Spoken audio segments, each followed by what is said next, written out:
Hello बच्चों, edu science के online platform पे आपका स्वागत है। बीएससी और बीएससी बीएड सेकेंड ईयर की मैथमेटिक्स अपन पढ़ रहे हैं। इसका पेपर फर्स्ट रियल एनालिसिस अपना चल रहा था और नेक्स्ट टॉपिक जो अपन शुरू करने वाले हैं वो है अपना सबसीक्वेंस या फिर उपानुक्रम, इसे अपन बोलते हैं। और इसके ऊपर कुछ थ्योरम्स बनती हैं जो कि एग्जाम में डेफिनेटली आपसे पूछी जाती हैं। ठीक है, तो सुनिएगा। उपानुक्रम या सबसीक्वेंस किसे कहते हैं? एक बार मैंने डेफिनेशन वगैरह सब कुछ लिख दिया है, अब इसमें समझाने का काम है और एक एक पॉइंट को बहुत बारीकी से समझिएगा और अच्छे से समझिएगा। पुराने बेसिक्स इसमें बहुत ज़्यादा यूज आने वाले हैं जो अपन ने बचपन में पढ़े थे 11th 12th वगैरह में। और देखते जाइए, आगे शुरू करते हैं। देखो कि माना x equal to x n एक अनुक्रम है, कि x equal to x n is a sequence, कि let x equal to x n is a sequence. मैंने बताया था कि जो भी सीक्वेंस या अनुक्रम होता है उसे करली ब्रैकेट या मजले कोष्टक में nth टर्म या nवें पद के रूप में लिखा जाता है और वही यहाँ पर लिखा हुआ है कि एक्स एन एक क्या है, अनुक्रम है। आगे वो कराए कि एक दूसरा भी अनुक्रम है जो कि क्या है, v इक्वल टू वी के प्राकृत संख्याओं का निरंतर वर्धमान अनुक्रम है। मतलब ये जो मोनोटोनिकली इंक्रीजिंग सीक्वेंस तो है, लेकिन वो किसका है, नेचुरल नंबर्स का। दो हो गए अब की बार, एक तो x हो गया और एक कौन सा हो गया, v हो गया। x वाला क्या है, सीक्वेंस xn करली ब्रैकेट मजले कोष्टक में, और v वाला कौन सा हो गया, v के करली ब्रैकेट में। प्राकृत संख्याओं का निरंतर वर्धमान अनुक्रम है, मतलब monotonically increasing sequence of natural numbers. आगे बढ़ता हूं, कहने का मतलब क्या होता है। देखो, इंक्रीजिंग सीक्वेंस मोनोटोनिकली कब होता है, जब जो पिछली वैल्यू, अगली जो वैल्यू है पिछली से क्या हो, बड़ी हो। मतलब जो x2 है वो x1 से बड़ा हो, x3 है जो x2 से बड़ा हो, x4 जो है वो x3 से बड़ा हो। मतलब जो अगली वैल्यू जो आने वाली नेक्स्ट वैल्यू जो है वो प्रीवियस वैल्यू से क्या हो, बड़ी हो। तभी जाके क्या होता है कि सर हमारा अनुक्रम क्या कहलाता है, मोनोटोनिकली इंक्रीजिंग, या सीक्वेंस क्या कहलाता है, मोनोटोनिकली इंक्रीजिंग, या फिर उसको अपन क्या बोलते हैं, निरंतर वर्धमान अनुक्रम। तो जो v वाला है ना, v, ये मेरा कैसा है, निरंतर वर्धमान अनुक्रम है। ये मेरा मोनोटोनिकल इंक्रीजिंग सीक्वेंस है नेचुरल नंबर्स का। तो इसमें क्या हो रहा है कि वैल्यू बढ़ती ही चली जा रही है कि सर v1 से बड़ा v2 है, v2 से बड़ा v3 है, v3 से बड़ा vk है, फिर vk+1। ठीक है, आगे बढ़ता हूं मैं। तो एक कोई नया सीक्वेंस, अब ये इंपॉर्टेंट है, ये दो चीजें तो चलो ठीक थी कि सर xn और vk मैंने मान लिए, लेकिन एक नया सीक्वेंस कौन सा, x डैश। एक नया सीक्वेंस कौन सा, x डैश, जिसको क्या लिखा मैंने, xvk। एक नए अनुक्रम मैंने x डैश को मैंने क्या लिखा, xvk, जो कि किस तरीके से डिफाइन है कि सर xv1 फिर xv2 फिर xv3 dot dot dot xvn। कि सर ये बना कैसे होगा, मतलब दिमाग में ये क्वेश्चन पुट अप होगा कि सर यहां से तो x उठा होगा, यहां से v आया होगा, यहां से तो x आया होगा, यहां से v आया होगा, फिर दोनों को अपन ने क्या मिलाया होगा, उसके बाद क्या मिला होगा, xvk। लेकिन ऐसा भी नहीं है कि आपने एक जगह से x उठाया, एक जगह से vk उठाया, x के नीचे vk लगा दिया और बन गया, नहीं। इसका कुछ अलग मीनिंग है, वो क्या है समझेंगे। अगर आपको 12th क्लास में थोड़ा सा भी याद हो तो आपने एफओजी और जीओएफ पढ़े थे, याद करो, पढ़े थे ना। एफओजी और जीओएफ क्या थे ये, कि सर ये थे संयुक्त फलन। क्या बोलते हैं इनको, संयुक्त फलन, या फिर इंग्लिश में इनको बोलते हैं कंपोजिट फंक्शन। क्या बोलते हैं इनको, कंपोजिट फंक्शन। देखने हो तो यूट्यूब पे वीडियो पढ़िए फंक्शन के बारे में, कंप्लीट 2 क्लासेज हैं फंक्शन की, सबसे शुरुआती वीडियो वही थी, आप जाके उनको देख सकते हो चैनल पे। तो एफओजी को क्या बोलते हैं और जीओएफ का नाम क्या होता है, सर संयुक्त फलन या फिर कंपोजिट फंक्शन। तो जो ये एक्स वी के लिखा हुआ है ना, ये एक्स वी के, ये दो अलग अलग फंक्शन का क्या है, कंपोजिट फंक्शन है। ध्यान सुनिएगा, ये जो एक्स वी के लिखा हुआ है दो अलग अलग फलनों का एक संयुक्त फलन है ये। तो एक फलन तो कौन सा है, एक्स से उठ रहा है यहां से, एक फलन कौन सा उठ रहा है, वी से आ रहा है यहां से, फिर दोनों का क्या करना है, मुझे संयुक्त करना है। एक फलन x से लेना है, दूसरा फलन v से लेना है, दोनों का संयुक्त या कंपोजिट बनाना है, तब जाके मुझे क्या मिल रहा है, xvk मिल रहा है। तो इसको मैं क्या लिख रहा हूं, xv1 xv2 xv3 dot dot xvn। जब तक एग्जांपल नहीं लेंगे तब तक चीजें क्लियर नहीं होगी, लेकिन एक बार डेफिनेशन के लिए अपन उसको समझ रहे हैं। मतलब अपन इसमें यहां तक पहुंच चुके हैं। इसी को, इस कंपोजिट फंक्शन को या इस संयुक्त फलन को ही अपन क्या बोलते हैं, उपानुक्रम या फिर सबसीक्वेंस। किसका, इसका। इसी को क्या बोलते हैं, xvk को उपानुक्रम या फिर सबसीक्वेंस, किसका, इसका बोलते हैं अपन। ठीक है, सुनिएगा ध्यान से कि अनुक्रम xn का क्या कहलाता है, ये उपानुक्रम कहलाता है। कौन, xvk। जो xvk जो है ना, ये इज अ सबसीक्वेंस ऑफ क्या, सीक्वेंस xn। ठीक, बनता कैसे है सीखेंगे अभी। क्या वही के लिए इतना ध्यान रखो कि ये कंपोजिट फंक्शन है या ये संयुक्त फलन है, किस किस का, x का और v वाले का। दो अलग अलग फंक्शन डिफाइन है, एक तो x वाला डिफाइन है, एक आपका v वाला डिफाइन है, दोनों को कंपोजिट कर दिया मैंने। जैसे दो अलग अलग फलन परिभाषित होते हैं ना, f और g, तो उनका संयुक्त फलन क्या होता है, या तो फोग f और g या फिर GOF होता है। उसी हिसाब से ये है मेरा, वो आगे एक्सप्लेन कर रखा है, इसको देखो ध्यान से। इसी को क्या बोला जाता है, उपानुक्रम बोला जाता है। क्या बोलते हैं इसको, उपानुक्रम, या फिर इसको सब सीक्वेंस बोलते हैं। किसका, जो पहले हमारे पास था ना एक्सएन, उसका। आगे सुनिएगा, अनुक्रम एक्सएन का उपानुक्रम कहलाता है। तो यदि एक वास्तविक अनुक्रम एक फलन एक्स एन टू आर, यदि आपको याद हो तो शुरुआत में बताया था कि कोई भी वास्तविक अनुक्रम जो होता है, कोई भी वास्तविक अनुक्रम जो होता है वो एन टू आर डिफाइन होता है। ठीक है, कोई भी वास्तविक अनुक्रम जो होता है वो एन से आर में परिभाषित होता है। तो ये रियल सीक्वेंस जो है वो एक्स जो है एन से आर में डिफाइन है। ठीक है सर, और वी कहां से कहां है, वी भी एन से आर में डिफाइन है। क्योंकि इसने एक बात कही थी कि प्राकृत संख्याओं का निरंतर वर्धमान अनुक्रम, जो वी वाला जो है, मतलब नेचुरल नंबर्स का एक मोनोटोनिकल इंक्रीजिंग सीक्वेंस है। कौन, ये वाला। तो ये भी कहां से उठेगा, नेचुरल नंबर से उठेगा।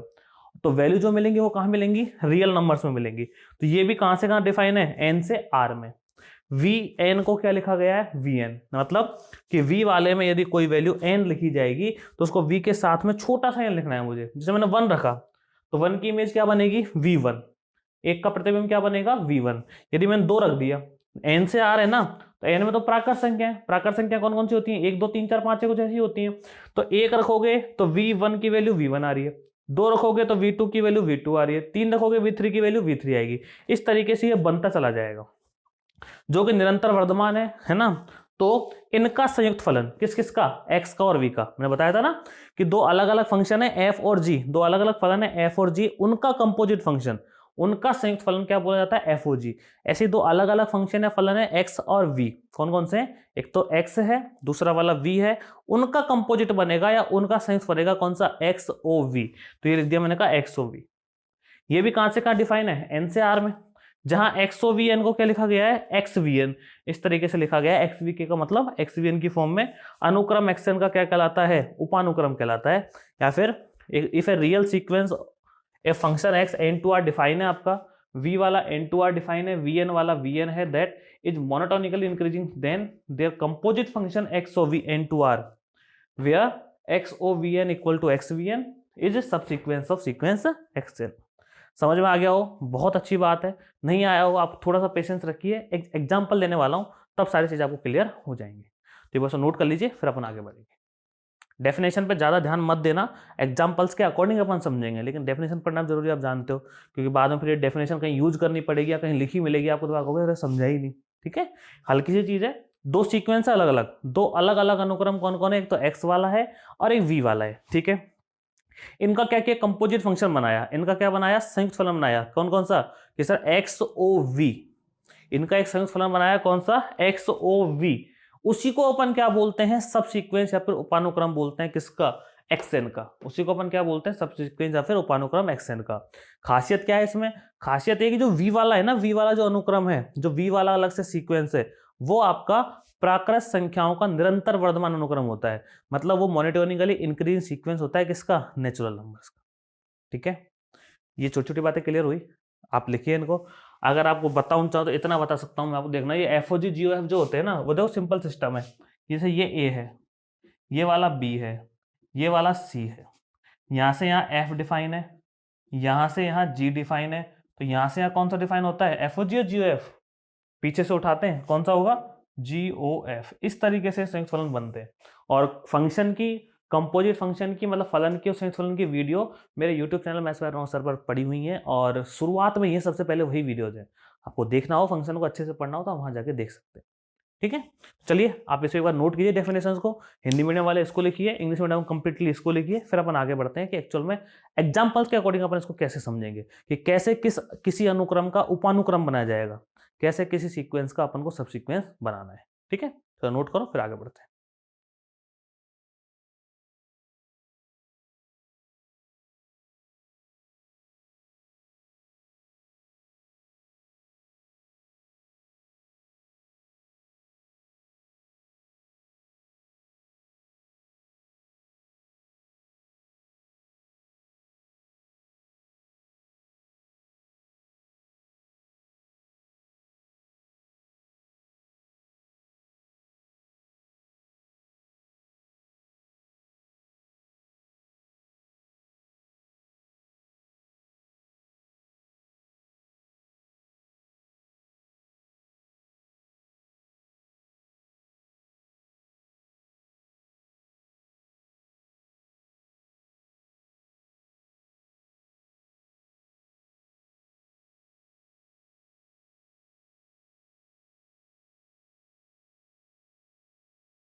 आगे देखिएगा, तो जो अभी तक अपन ने पढ़ा ना उसके ऊपर मैं आपको एक छोटा सा एग्जांपल दे रहा हूँ ताकि आपके छोटे मोटे डाउट्स होंगे वो बिल्कुल क्लियर हो जाएंगे, ठीक है।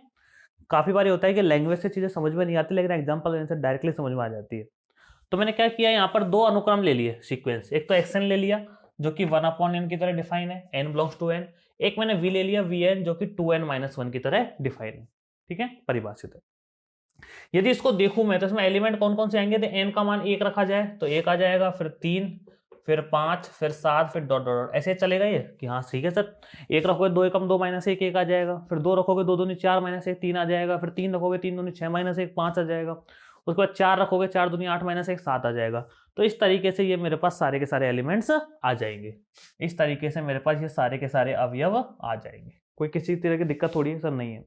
अच्छा, अवयवों के मान बढ़ते जा रहे हैं, x2 बड़ा है x1 से, x3 बड़ा है x2 से, x4 बड़ा है x3 से, सारी वैल्यू बढ़ती जा रही है ना। तो ये कैसा अनुक्रम है, निरंतर वर्धमान अनुक्रम है कि यहाँ जो अनुक्रम vn है ना वो निरंतर वर्धमान अनुक्रम है। अनुक्रम vn कैसा है, निरंतर वर्धमान अनुक्रम है या मोनोटोनिकल इंक्रीजिंग सीक्वेंस है, मोनोटोनिकल इंक्रीजिंग सीक्वेंस ये वाला मेरा है, ठीक है। तो ये vn क्या है, निरंतर वर्धमान अनुक्रम है या मोनोटोनिकल इंक्रीजिंग सीक्वेंस है, कौन सा, ये वाला। और ये हमें चाहिए भी होता है, और ये कहां से कहां डिफाइन है, n2r डिफाइन है कि जो vn है वो n2r डिफाइन है। चलो आगे में मुझे चाहिए क्या, उपानुक्रम चाहिए, सब सीक्वेंस चाहिए मुझे कि इसका सब सीक्वेंस निकालना है, इन दोनों की सहायता से कैसे निकले। और जो सब सीक्वेंस होता है मैंने आपको बता रखा है वो XOVN होता है। सब सीक्वेंस क्या होता है, XOVN, जो कहां से कहां, n से r में डिफाइन होता है। तो XOVN को XVN लिखा जा सकता है क्या, कि सर लिखते हैं भाई। XOVN को, इस VN को बताया था मैंने, आप याद कीजिए, मैंने बताया था कि जो VN है वो V स्मॉल यहाँ पर n के जैसा लिखा जाता है। इसको लिखने का तरीका है ये कि ये n को यहाँ से यहाँ लिख दिया मैंने, तो इसको मैंने यहाँ लिख दिया ऐसे, ठीक है। जो x है VN कितना है कि सर 2n-1, VN कितना है 2n-1, वो यहाँ आ जाएगा, ठीक है। उसके बाद मैं आगे बढ़ता हूं तो ये x 2n-1 जो है वो x वाले में n, xn की जगह 1/n है। xn की जगह कितना है 1, मतलब x के साथ जो भी है वो 1/n है, तो x के साथ जो भी है वो 1/, में तो 1/2n-1 मेरे पास आ गया। किसी को यदि ये चीजें हल्की सी डाउट लगे तो इसका दूसरा मेथड मैं आपको बताता हूं, ध्यान से सुनिएगा कि XOVN है, ये बिहेव किसकी तरह कर रहा है, कि सर ये बिहेव कर रहा है FG और GOF की तरह। आप याद कीजिए जो GOFX है ना इसको GFX लिखा जाता है, लिखते हैं कि नहीं लिखते हैं, कि सर लिखते हैं। GOFX को क्या लिखते हैं, GFX लिखते हैं। उसी हिसाब से XOVN को क्या लिखते हैं कि सर XVN। अब VN है कितना, कि सर VN तो है 2n-1, VN तो कितना है 2n-1। x क्या करता है इसके साथ, कि सर xn जो होता है ना वो उसको 1/n कर देता है, xn को क्या कर देता है 1/n, तो ये इसको भी क्या कर देगा 1/2n-1। इस तरीके से ये 1/2n-1 बनता है, ठीक है। अब इसकी जो वैल्यूज देखूं मैं तो क्या क्या आएगी, सर 1 रखोगे तो 1, 2 रखोगे तो 1/3, 2 दूनी 4 माइनस 1, फिर 1/5, 1/7 डॉट डॉट डॉट।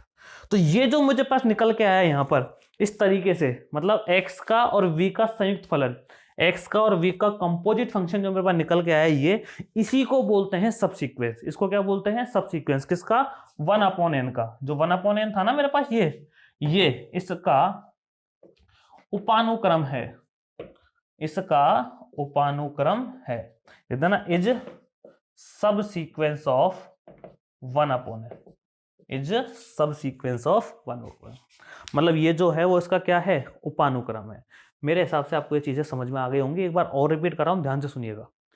xn दे रखा है 1/n और vn दे रखा है 2n-1, ठीक है। मतलब देखो दो अलग चीजें आपको मैं डिफाइन कर रहा हूं, एक तो फलन fx है जो 1/x है, एक फलन gx है जो 2x-1 है, ठीक है।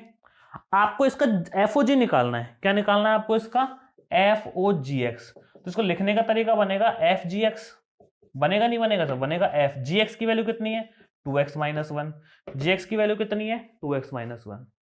अब gx की वैल्यू 2x-1 जो है ना, अब f का काम क्या है, कि सर f का काम ये है कि जो x है वो 1/n कर देता है। f का काम ये है कि x है जो उसको क्या कर देता है 1/n, तो f इसके साथ भी क्या करेगा 1/2x-1 कर देगा। तो वही तो ये आ रहा है, भाई जो XOV है ना, आप इसको अलग ना समझें, XOV FOG और GOF की तरह काम करता है, संयुक्त फलन है, कंपोजिट फंक्शन। तो जैसे FOG काम कर रहा है वैसे ही XOV काम करेगा। पहले मैं क्या रखूंगा 2n-1, पर उसका 1/n की तरह क्या हो जाएगा 1/2n-1। एक्सपेंड करके देखा ये आ गया। तो ये जो है ये सब सीक्वेंस है, ये क्या है सब सीक्वेंस, किसका 1/n वाले का, मतलब इसका उपानुक्रम है। ठीक है, चीजें मेरे हिसाब से आपको समझ में आ गई होंगी, क्लियर भी हो गई होंगी, नोट कीजिए फिर अपन आगे बढ़ेंगे।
आगे देखिएगा, थ्योरम नंबर 3.10 है, प्रमेय नंबर 3.110। ठीक है, 10 क्या कह रही है आपसे कि यदि अनुक्रम xn जाई को अभिसरित होता है तो इसका प्रत्येक उपानुक्रम भी जाई को अभिसरित होगा।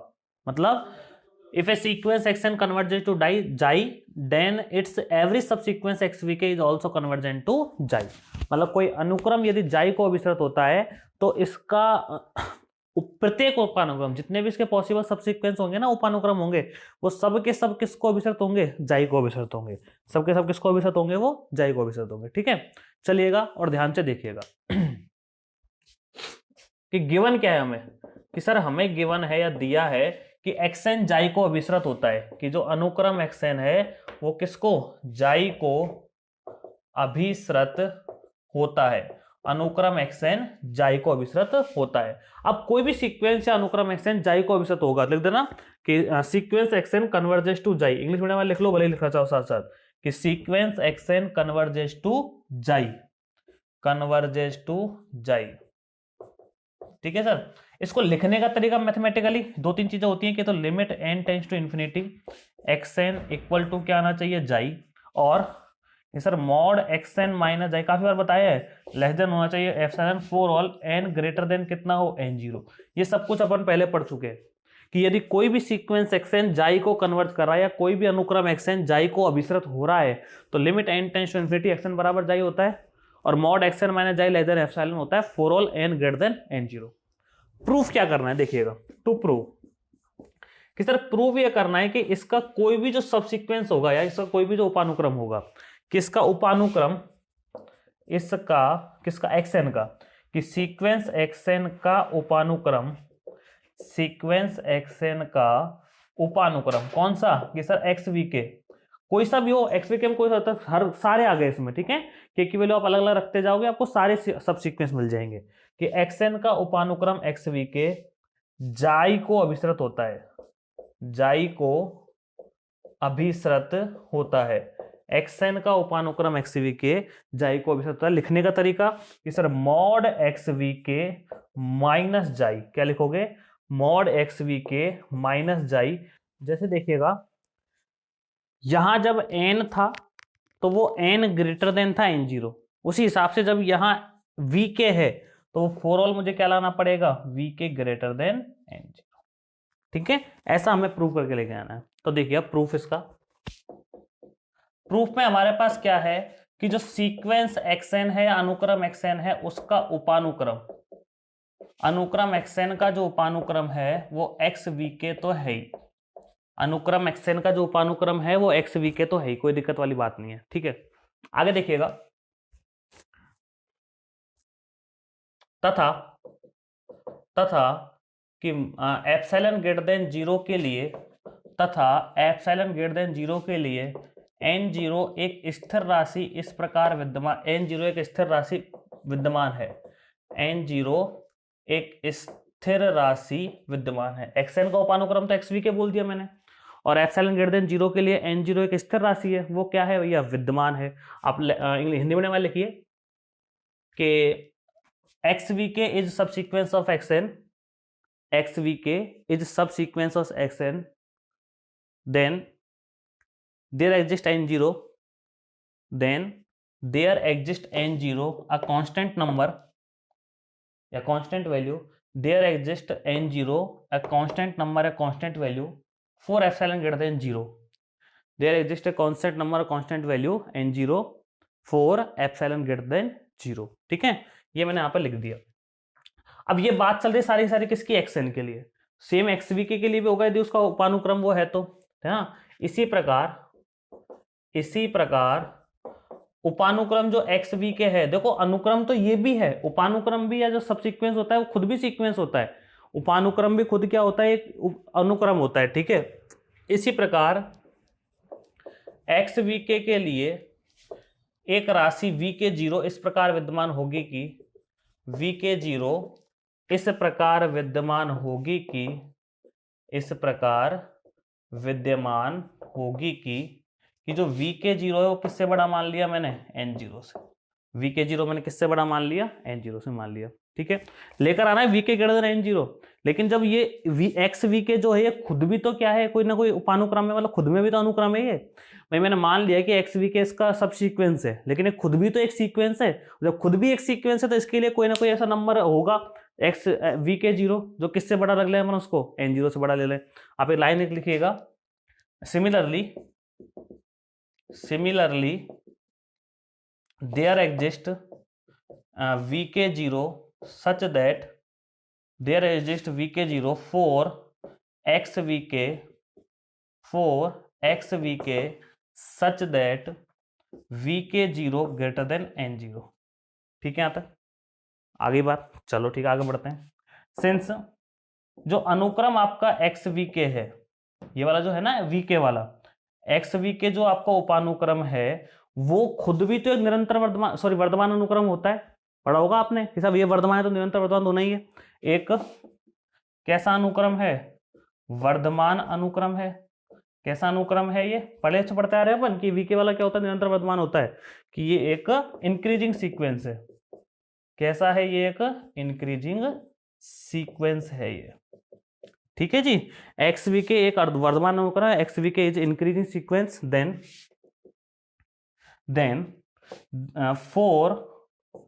For all k greater than k0, मतलब कोई संख्या k है वो किससे बड़ी है, k0 से। तो उसके लिए क्या इंप्लाइज होगा कि जो xvk है या vk है वो बड़ा होगा किससे, vk0 से। बहुत ध्यान से सुनिएगा आप इस बात को, है ना, बहुत सॉरी xvk नहीं, यहाँ ओनली vk आएगा, xvk नहीं, यहाँ ओनली vk आएगा। बहुत ध्यान से फिर से सुनिएगा। देखो मैं कर क्या रहा हूं कि xn का एक उपानुक्रम xvk है, चलो ठीक है सर, कि there is a subsequence xvk of xn and for epsilon greater than 0 there exist n0, for epsilon greater than 0 there exist n0, मतलब किसी एप्सिलॉन ग्रेटर देन 0 के लिए n0 वहां पर एक स्थिर राशि विद्यमान है। सिमिलरली इसी प्रकार जो खुद उपानुक्रम xvk है या जो खुद सबसीक्वेंस xvk है वो भी तो अपने आप में एक अनुक्रम है। भाई जो खुद उपानुक्रम xvk है वो भी तो अपने आप में एक अनुक्रम है कि सर है, तो xvk सिमिलरली xvk के लिए भी कोई ना कोई नंबर xvk0 मैंने मान लिया एग्जिस्ट करेगा।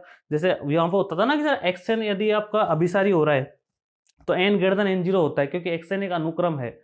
ठीक है, उसी हिसाब से xvk भी क्या है, एक सब सीक्वेंस तो है, लेकिन सब सीक्वेंस भी एक क्या होता है, सीक्वेंस होता है। एक उपानुक्रम भी क्या होता है, अनुक्रम होता है। ठीक है जी, तो vk0 ग्रेटर देन क्या होगा, इसमें n0 होगा। vk0 ग्रेटर देन क्या होगा, इसके लिए n0 मान के चल रहे हैं। चलो ठीक है, कि similarly there exist vk0 for xvk such that कि vk0 किससे बड़ा हो, n0 से बड़ा हो। अब जो vk होता है, याद कीजिए मैंने बता रखा है आपको कि जो vk होता है वो खुद एक निरंतर वर्धमान अनुक्रम होता है। पढ़ रखा था अपन ने कि जो vk है वो खुद मोनोटोनिकल इंक्रीजिंग सीक्वेंस है। जब ये वाला vk मोनोटोनिक इंक्रीजिंग सीक्वेंस है तो कोई एक नंबर k यदि k0 से बड़ा है तो उसके जो करस्पॉन्डिंग जो चीजें बनेंगी vk वो भी vk0 से बड़ा होगा। भाई वर्धमान अनुक्रम कहते कैसे हैं कि जैसे जैसे अपन आगे बढ़ते जा रहे हैं वैसे वैसे वैल्यू बढ़ती जा रही है, कि सर जैसे जैसे n के मान बढ़े वैसे वैसे xn के मान भी बढ़े, तो जैसे जैसे k का मान बढ़ेगा वैसे वैसे vk का मान भी बढ़ेगा। अब k बड़ा है vk 0 से, मतलब सपोज करो ये थर्ड एलिमेंट है और ये फिफ्थ एलिमेंट है, ये थर्ड एलिमेंट है और ये फिफ्थ एलिमेंट है, ये तीसरा पद है और ये चौथा पद, पांचवा पद है। तो तीसरा पद और पांचवा पद बड़ा है, पांचवा पद जो पांच जो है वो बड़ा है किससे, 3 से, तो पांचवा पद बड़ा है तीसरे पद से। इसी को तो वर्धमान अनुक्रम कहते हैं अपन, कि सर जैसे जैसे आगे बढ़ेंगे वैसे वैसे उस टर्म्स की वैल्यू क्या होगी, बढ़ती चली जाएगी, उसी को अपन क्या कहते हैं, वर्धमान अनुक्रम। तो देखिएगा ध्यान से, मेरे पास यहां पर तो आ गया vk0 बड़ा है n0 से, और यहां आ गया vk बड़ा है किससे, vk0 से। तो ये बड़ा है इससे और ये बड़ा है इससे, तो तीनों एक साथ लिखे जा सकते हैं, ठीक है। तो हम इस तरह लिख सकते हैं कि mod x vk minus xi less than epsilon for all n greater than, sorry अपन लिख रहे हैं क्या, vk greater than vk0 greater than n0। क्या क्या लिख रहा हूं मैं, vk greater than vk0 greater than n0, ठीक है। आगे देखिएगा, शॉर्ट में आप लिख सकते हैं कि sir mod x vk minus का जाई less than epsilon for all vk greater than n0। यही हमें क्या करना था, प्रूफ करना था। लिख देना, सो जो उपानुक्रम एक्स vk है वो भी किसको, जाई को अभिसृत होता है, जाई को अभिसृत होता है, ठीक है। यहाँ तक एक्चुअल में क्या हो रहा है कि आप लोगों को मैं आपको फिर से बता दूं, पुरानी चीज में याद दिला दूं, पहले बता चुका हूं मैं कि जब भी हमें कोई चीज अभिसृत सिद्ध करनी पड़ेगी तो ये तो है ही, लेकिन इसके साथ साथ ये बहुत इंपॉर्टेंट है लाना, क्योंकि एप्सिलॉन पर ही निर्भर करता है n0, एप्सिलॉन पर ही निर्भर करता है n0, डिपेंड करता है एप्सिलॉन पर जो n0 है। तो पहले ये आ जाएगा तो ये अपने आप आ जाएगा, नोट कीजिए, कोई दिक्कत हो तो पूछिएगा, और एक बार इसको फिर से देख लीजिएगा आप 1 2 3 बार, कोई डाउट है तो मुझसे पूछ लेना, नोट कीजिए।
आगे देखिएगा, प्रमेय नंबर 3.11, थ्योरम नंबर 3.11, जो कि राजस्थान 2015 में और 16 में पूछी गई है, इंपॉर्टेंट थ्योरम है। और ये इसका नाम जो है वो है अनुक्रम के लिए बाल्जानो वाइस्टेस प्रमेय, मतलब बाल्जानो वाइस्टेस थ्योरम फॉर सीक्वेंस। स्टेटमेंट इसका ये कह रहा है कि प्रत्येक परिबद्ध अनुक्रम का एक अभिसारी, प्रत्येक परिबद्ध अनुक्रम का एक अभिसारी उपानुक्रम होता है, प्रत्येक परिबद्ध अनुक्रम का एक अभिसारी उपानुक्रम होता है, मतलब जो कोई भी सीक्वेंस ऐसा है जो बाउंडेड है, कि every bounded sequence has a convergent सब सीक्वेंस, कोई भी ऐसा सीक्वेंस है जो बाउंडेड है तो उसका एक आपको कन्वर्जेंट सीक्वेंस तो कन्वर्जेंट सब सीक्वेंस तो डेफिनेटली मिलेगा। मतलब कोई भी हमारे पास यदि परिबद्ध अनुक्रम है ना तो उसका एक अभिसारी उपानुक्रम तो होगा ही, कोई यदि मेरे पास एक परिबद्ध अनुक्रम है तो उसका एक अभिसारी उपानुक्रम तो होगा ही, डेफिनेटली होगा, ठीक है। अब आगे बढ़ते हैं, ध्यान से सुनिएगा, प्रूफ करना है मुझे ये। अच्छा एक काम करो, अपने पन्ने पलटो, शुरू में जाओ, और शुरू के साथ हो सकता है 1 2 पन्ने में ना कोई चीज बताई थी, परिसर, अनुक्रम का परिसर या फिर रेंज ऑफ ए सीक्वेंस। देखिए फटाफट जल्दी, अनुक्रम का परिसर या फिर रेंज ऑफ ए सीक्वेंस। मैं आपको 1 मिनट का टाइम दे रहा हूं तो लिखूं जब तक, आप इस टॉपिक को फटाफट से देखो एक बार, और ये मैं तो कहूंगा वीडियो को रोक के पहले इस टॉपिक को देख लो अपनी कॉपी में।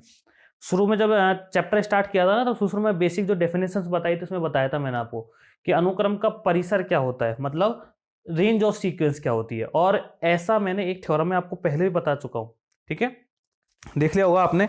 अब मैं आगे बढ़ता हूं, ध्यान से सुनिएगा कि जो अनुक्रम का परिसर एक्चुअल में होता क्या है कि अनुक्रम के पद ही होते हैं, अनुक्रम का जो परिसर है वो अनुक्रम के पद ही होते हैं, terms of sequence, terms of sequence. अनुक्रम का जो परिसर होता है वो अनुक्रम के पद ही होते हैं। ठीक है जी। अब आगे सुनिएगा मेरी बात और ध्यान से सुनिएगा मेरी बात। देखो, अनुक्रम का जो परिसर होता है वो रेंज ऑफ सीक्वेंस अनुक्रम के पद ही होते हैं। कैसे होते हैं? एग्जांपल समझाता हूं। मैंने आपको एक एग्जांपल बार बार लिया था, xn इक्वल टू 1/n। ठीक है, इसमें जो एलिमेंट्स आए थे वो आए थे 1, 1/2, 1/3, 1/4 डॉट डॉट, यही आए थे ना। और कहां से कहां डिफाइन होता है ये कि सर ये n to r डिफाइन होता है, प्राकृत संख्याओं से वास्तविक संख्याओं पर, नेचुरल नंबर से और रियल नंबर तक। ये नेचुरल नंबर हो गए, ये हमारा रियल नंबर हो गया। ठीक है, इसमें 1 2 3 4 5 ऐसे ही तो मिलेंगे सबके सब। चलो ठीक है सर, 1 का इमेज क्या बन रही है 1, 1 का प्रतिबिंब, 2 का क्या बन रहा है कि सर 1/2, 3 का क्या बन रहा है 1/3, 4 का क्या बन रहा है 1/4, 5 का क्या बन रहा है 1/5। सही है यहाँ तक? ऐसे ही सबके बनते चले जाएंगे। क्या ये कंप्लीट रियल नंबर्स को कवर कर लेंगे कि सर नहीं करेंगे कंप्लीट रियल नंबर्स को कवर, क्योंकि वास्तविक संख्याओं में 0 भी आएगा, नेगेटिव भी आएगा, लेकिन उनको तो कवर नहीं करेंगे ना ये। तो ये तो इसका क्या हो गया प्रांत, जिसको अपन क्या बोलते हैं डोमेन। ये तो इसका हो गया प्रांत, जिसको अपन क्या बोलते हैं डोमेन, जहां से वैल्यू रखी जाती है। ये इसका आर को अपन क्या बोलेंगे सहप्रांत, जिसको अपन क्या बोलेंगे कोडोमेन, जिसको अपन क्या बोलेंगे भाई कोडोमेन। और जो एलिमेंट टच है, कनेक्टेड जो हो रहे हैं, जिनको इमेज जो बन रही है, वो सबके सब क्या कहलाते हैं आपके, ये सबके सब कहलाते हैं हमारे क्या परिसर, जिसको अपन क्या बोलते हैं रेंज। तो एक्चुअल में जो सीक्वेंस की रेंज है या अनुक्रम का जो परिसर है वो अनुक्रम के पद ही होते हैं। ठीक है, अब ये दो तरह की सिचुएशन यहाँ पर क्रिएट होती है। एक तो ये होती है कि जो अनुक्रम के पदों की संख्या वो लिमिटेड हो। एक तो सिचुएशन क्या क्रिएट होती है कि अनुक्रम के पदों की संख्या लिमिटेड हो, मतलब सीक्वेंस के जो रेंज है ना, रेंज जो है वो क्या हो लिमिटेड हो, मतलब उसमें पदों की संख्या निश्चित हो, या फिर वो कैसी हो अनलिमिटेड हो। यहां आप देखोगे तो अनुक्रम के जो पद हैं या जो सीक्वेंस के टर्म्स हैं वो इनफाइनाइट नंबर ऑफ टर्म्स हैं। सीक्वेंस की जो टर्म्स हैं वो इनफाइनाइट नंबर ऑफ टर्म्स हैं। इसमें देख लो है यहाँ पर कि सर है, ये तो बहुत सारे पद आ रहे हैं। और तो ये इसका जो परिसर है, इसकी जो रेंज है वो क्या है अपरिमित है, या फिर क्या है इसमें बहुत सारे एलिमेंट है, असीमित है ये। ठीक है, इनफाइनाइट नंबर ऑफ टर्म्स है इसमें, किसमें रेंज में, किसकी रेंज में सीक्वेंस की रेंज में। अनुक्रम के पद बहुत सारे हैं, लेकिन यही एग्जाम्पल ऐसा ना होके ये बना होता कि सर अनुक्रम xn इक्वल टू -1 की पावर n, अनुक्रम xn इक्वल टू -1 की पावर n। तो इसमें कौन कौन से एलिमेंट आते हैं कि सर इसमें आते हैं हमारे, ध्यान से देखिएगा सर -1 +1 -1 +1 -1 +1 डॉट डॉट डॉट। ठीक है, सिचुएशन सेम वही क्रिएट होती, ये वाला n, ये वाला r, यहां से यहाँ डिफाइन है हमारा, यहाँ 1 2 3 4 5 6 सब ऐसे चलते रहते। एक के लिए -1, 2 के लिए +1, 3 के लिए फिर -1 आएगा, तो अलग से -1 लिखने की जरूरत है क्या? नहीं है, इसी में इमेज बना दो ना इसकी। 4 के लिए +1, 5 के लिए -1, 6 के लिए +1। ठीक है, अब इसका डोमेन तो ये है, मतलब इसका प्रांत तो क्या है n, जिसमें इनफाइनाइट नंबर ऑफ टर्म्स हैं, प्राकृत संख्या बहुत सारी होती हैं। ये क्या है इसका कोडोमेन, ये वास्तविक संख्या है, इसमें भी कितने सारे पद हैं, बहुत सारे पद हैं, पदों की संख्या अनंत है, इसको क्या बोलते हैं सहप्रांत। लेकिन जो इसका डोमेन रेंज है, इसका जो परिसर है, इसकी जो रेंज है या इसका जो क्या है परिसर, वो ओनली क्या है कि सर -1 और 1, इसके अलावा इसमें कुछ भी कनेक्टेड नहीं हो रहा। -1 और +1 के अलावा कुछ भी कनेक्टेड नहीं हो रहा। यदि आप यहां देखोगे तो इसका जो परिसर है उसमें इनफाइनाइट नंबर ऑफ टर्म्स हैं, उसमें बहुत सारे पद है, वो असीमित है। और यहां देखोगे तो इसमें केवल 2 ही पद हैं, ये -1 और +1, मतलब ये क्या है परिमित है, ये तो परिमित है फाइनाइट है, और वो क्या है अपरिमित है इनफाइनाइट है। ठीक है, अब ये परिमित क्यों हो रहे हैं सर? इसमें भी तो यहाँ पर इनफाइनाइट नंबर ऑफ टर्म्स थी, इसमें भी तो यहाँ पर इनफाइनाइट नंबर ऑफ टर्म्स थी, इसमें भी तो यहाँ पे अनंत पद हैं, इसमें भी तो यहाँ पर अनंत पद हैं। तो इसमें तो इसकी रेंज इनफाइनाइट क्यों आ रही है, बहुत सारे टर्म्स आ रही हैं, और इसमें इसकी रेंज फाइनाइट क्यों आ रही है? कुछ ना कुछ लॉजिक तो रहा होगा, कुछ ना कुछ रीजन तो रहेगा ना। वो रीजन क्या है आप उसको समझने की कोशिश करिएगा। वो रीजन ये है, आप एक चीज नोटिस कीजिए कि यहाँ पर किसी भी एलिमेंट की जो इमेज है, किसी भी अवयव का जो प्रतिबिंब है वो रिपीट नहीं हो रहा है।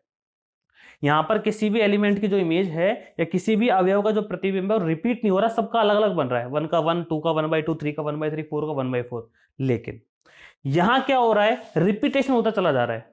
यहां क्या हो रहा है, रिपीटेशन हो रहा है बार बार। -1 है, फिर से -1 आ गया, फिर से -1 आ गया, फिर से -1 आ गया, फिर 1, फिर 1, फिर 1, फिर 1, ये चीजें आती जा रही हैं।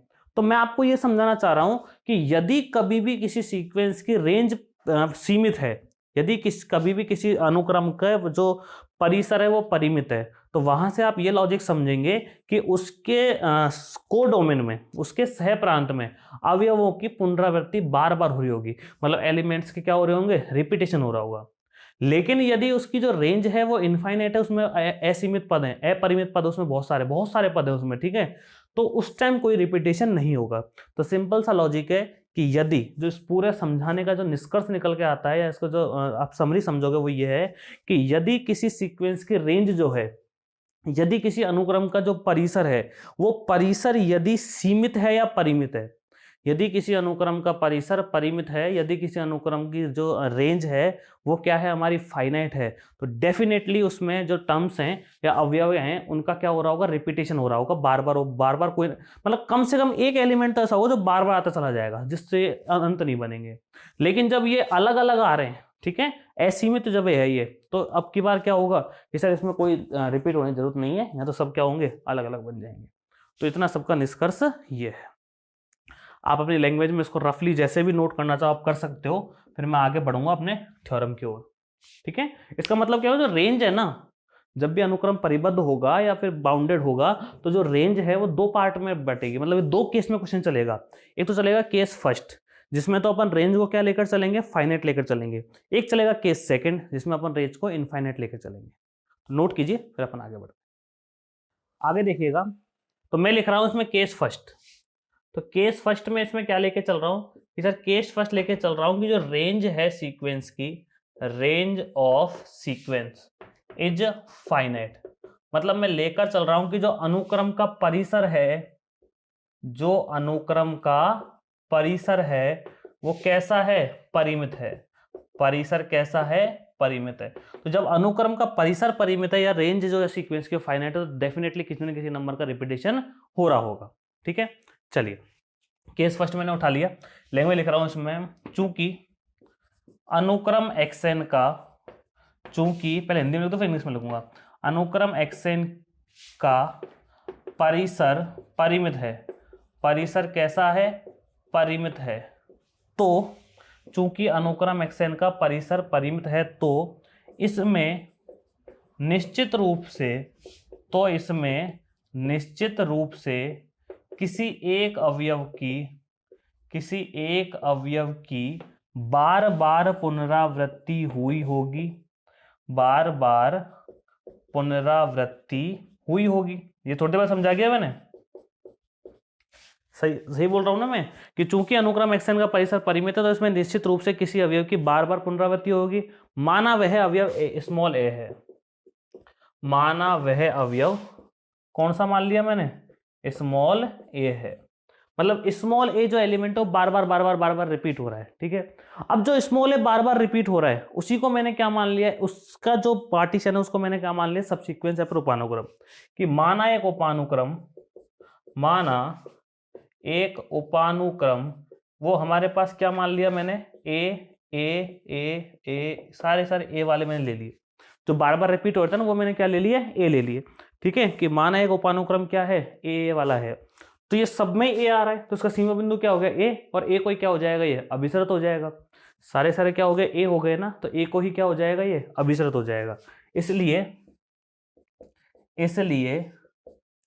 यह ए को अभिसरित होगा, इसलिए यह ए को अभिसरित होगा। यही प्रूव करना था कि जो कोई भी बाउंडेड सीक्वेंस है, लिख देना, चूंकि थ्योरम के प्रूफ में लिख रहा हूं मैं ना, इसको हटा देता हूं, इंग्लिश वर्ड लिखो, आपने लिख लिया होगा, लिखो, इसका प्रूफ लिख रहे हैं अपन कि since sequence xn is bounded, since sequence xn is bounded, अनुक्रम xn परिबद्ध है, अनुक्रम xn परिबद्ध है। मेरी बात समझ में आ गई, तीसरा आगे देखिएगा ध्यान सब, है ना। देखो, इंग्लिश मीडियम वालों को लिख दूं क्या, हिंदी मीडियम वाला नोट करो, जब तक इंग्लिश मीडियम लिख देता हूँ, या बोल देता हूँ, एक काम करता हूँ, है ना, आप लिख लीजिए। इंग्लिश मीडियम वालों के लिए बोल रहा हूँ, लिख लो कि since range of sequence xn is finite, since range of sequence xn is finite, then there will be a elements, then there will be a element such that that will repeat itself, then there will be an element such that it will repeat itself, मतलब वो बार बार अपनी अपनी repetition करेगा, पुनरावृत्ति करेगा. Let the element is small a. Let the element is small a. Let the element is small a, है ना. And let a subsequence, let a subsequence a comma a comma a, मतलब जो जो repeat हो रहा है ना उसको ही मैंने सबसीक्वेंस उठा लिया उसको, कि a comma a comma a, ठीक है. और ये किसको अभिसरित हो रहा है, a को अभिसरित होगा, बार बार इसमें a आता जा रहा है. Then so it converges to small a, so it converges to small a. ठीक है. अब चलिए आप इसको नोट कीजिए, फिर अपन आगे बढ़ेंगे.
आगे देखिएगा केस सेकंड.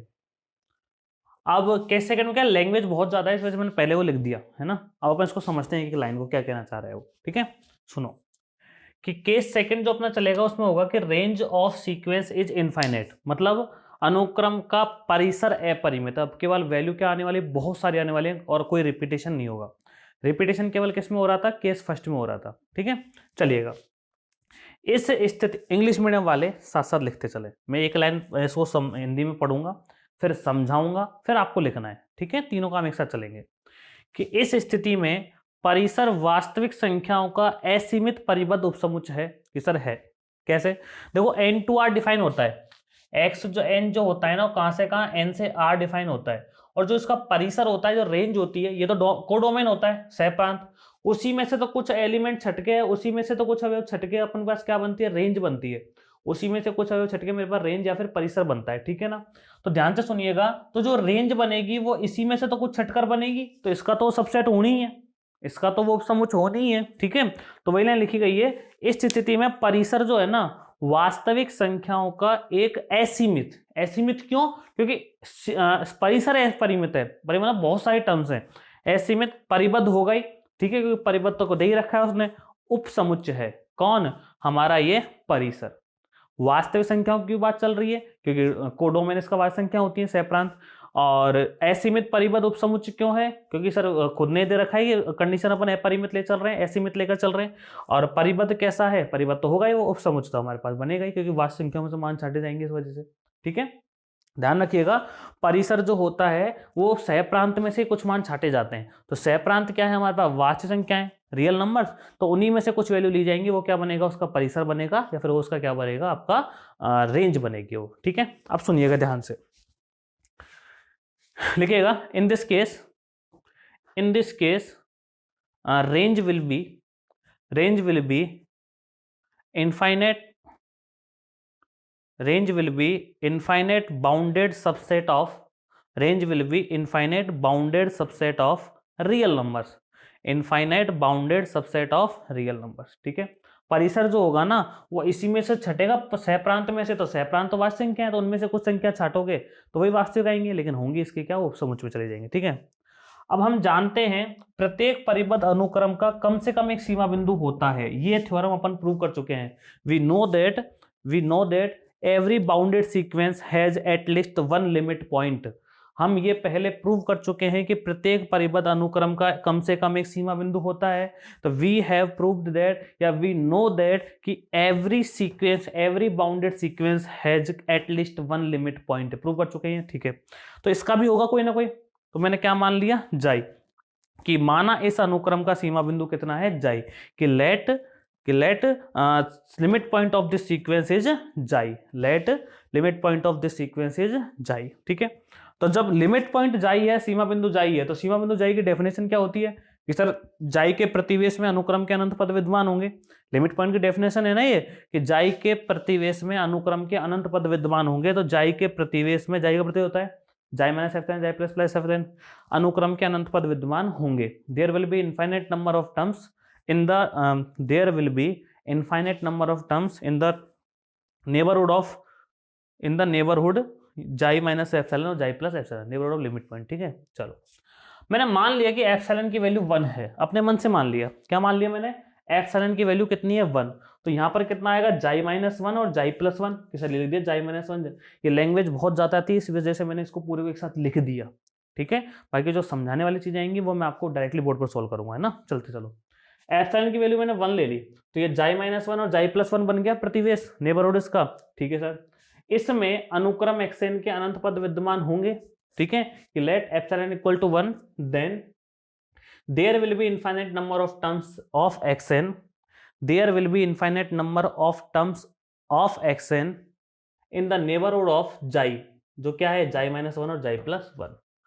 अब जो इनफाइनाइट नंबर ऑफ टर्म्स हैं किसमें, जाई के प्रतिवेश में, या जाई के जो नेबरहुड है उसमें इनफाइनाइट नंबर ऑफ टर्म्स हैं, जाई के प्रतिवेश में अनंत पद विद्यमान है। उन्हीं अनंत पदों में से कोई अवयव, उन्हीं अनंत पदों में से कोई अवयव क्या मान लिया मैंने, xv1 है।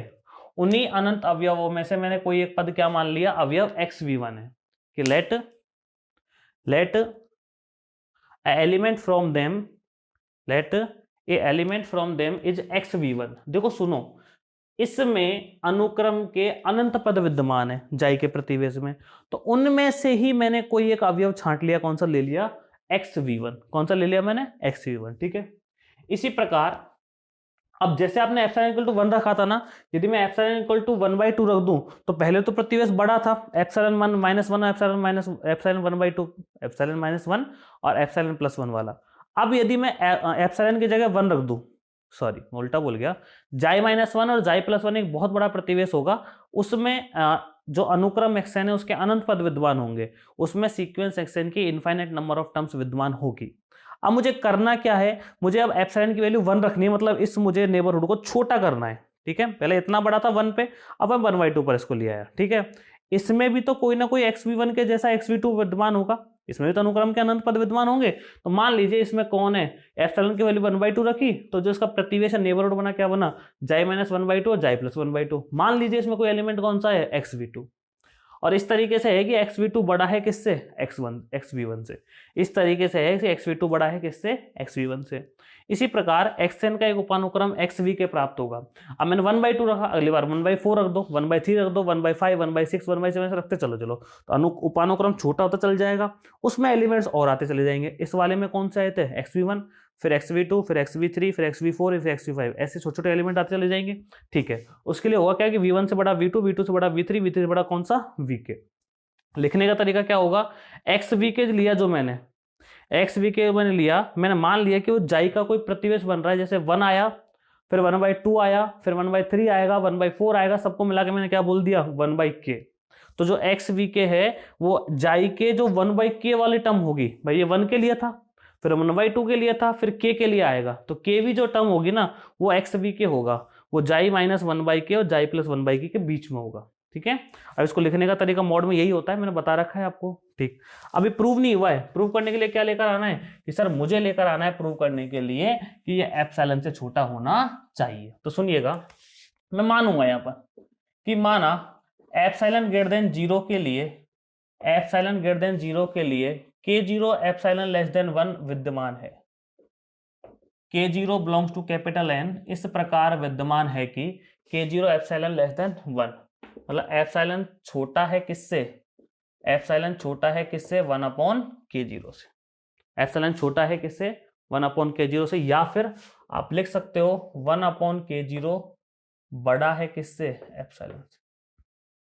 ठीक है, आगे सुनिएगा।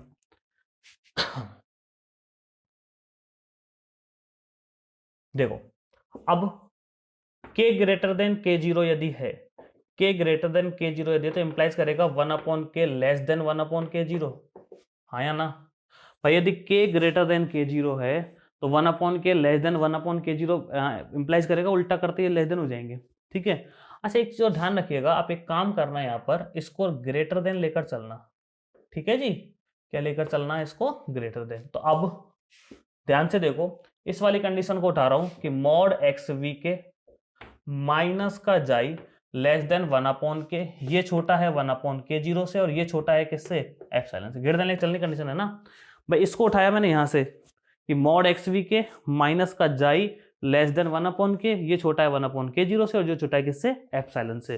ठीक है, तो फाइनली आप इंप्लाइज करके क्या लिख सकते हो यहाँ पर कि सर मेरे पास आ गया मॉड एक्स वी के minus xi less than epsilon for all, लिखना चाहो जो n ग्रेटर देन n0 या फिर वी के ग्रेटर देन n0।